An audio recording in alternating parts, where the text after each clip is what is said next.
Hi everyone, welcome to my presentation, How Quality of College Affects Future Earnings. Let's get started. So my null hypothesis is the acceptance rate of the college a person attends has no effect on their future earnings. And my alternative hypothesis is the acceptance rate of the college a person attends has an effect on their future earnings. So, why did I choose this topic? Well, it's something that I, and I'm sure many of you, went through fairly recently, and it's something that is a big deal in many high schoolers' lives across the United States. You want to make sure that you pick the right college for you, and that you know you're not wasting your money or making a mistake in going to college. But I also felt like there was a lack of information there. I didn't know anything about how college affected my future earnings. I had heard to go to college so I could get a good job, but I didn't know exactly the stats behind it or if which college you went to affected earnings at all. So it's something that I wanted to research for myself and get to the bottom of, because no one had taught me about this topic, and it's something that is very interesting to learn about. So without further ado, let's go into the summary statistics. So as you can see, the top two are my dependent variables: average earning after 6 years and average earnings after 9 years. You can see for all these we have a lot of number of observations, which is great for running regressions. And then the rest of the 7 variables are acceptance rate, average SAT score for the college, the median family income, the median math ACT score for the college, the percentage of the school that's white, the percentage of the school that is first generation, and the price of tuition for 1 year. So let's see my model for these. So these are the 2 models that I ended up using.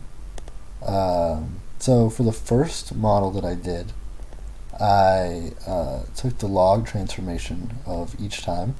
That way I could see it in terms of percentages instead of units, and I could fully understand how big each variable was affecting the dependent variable, instead of units where I don't actually know how large or small it's affecting it. So I did average earnings after 9 years, acceptance rate, the median math ACT score, the percentage of the school that's white, and the median family income of the school. Then for my second model, I just decided to do it in units, and this time it was for 6 years instead of 9 years. And this was acceptance rate, average SAT score, price of tuition for 1 year, and percent female.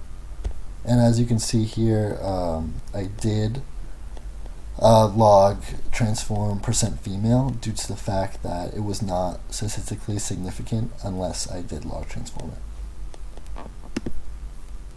So let's break down my data here. So as you can see, when the acceptance rate increases by 1%, average earnings after 9 years decrease by 0.0831%. So to put these numbers into perspective a little, a graduate from a college with a 40% acceptance rate will make on average 2.493% more than someone who graduated from a college with a 70% acceptance rate after 9 years. So for the rest of the results, this is just like a overall brief summary of the results that I gathered throughout. So higher acceptance rates, higher percentage of female students, and higher percentage of white students in colleges on average led to lower future earnings. On the flip side, higher median math ACT scores, median family income for the college, average SAT scores for the college, and the price of 1 year of tuition increased future earnings.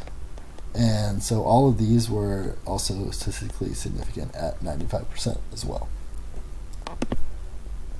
So let's talk about my robustness test that I ran to ensure that everything was legit and there were no flukes in my regressions.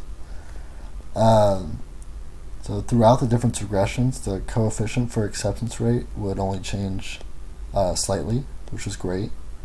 And it was always negative and statistically significant. So I'm fairly confident in that portion of the data, that it's correct and that I'm getting the right analysis from that. Also, it was cross-sectional data, so I did not test for unit root or serial correlation due to that. But something I did test for was various inflation factors. So I did this because when I would run regressions with average SAT score and median math ACT score together, I would get these really wonky and weird coefficients. Like average SAT would be negative, but it had just been like positive before, and also average SAT would be like the t-value would be super low, so it'd be statistically insignificant. And I was just really confused why it was all over the place and what was going on. And so as I dug deeper, I realized I had a problem with multi-collinearity between the two, because when a college has high median math ACT scores, they usually had high SAT scores as well. So I ran a variance inflation factor test to see if it was a problem with multi-collinearity, and that's what was causing the issues. And it turns out it was. So when I ran these VIF tests, I would get scores of around 10 or 11, which is what when it starts to become a problem. So I did not put average SAT and median math ACT score together ever, because I was getting really weird coefficients. And so once I figured that out, it was smooth sailing. And the only thing that I didn't use really was percent first gen, because it was usually statistically insignificant. But other than that, all my variables worked great together. So in conclusion, something that I'd want to go further in, if the data was available or if I were to look into this more, is does college major or student-teacher ratio affect earnings at all? So I hear, when I went on college tours, I heard about student-teacher ratio and like how that would help students thrive in college.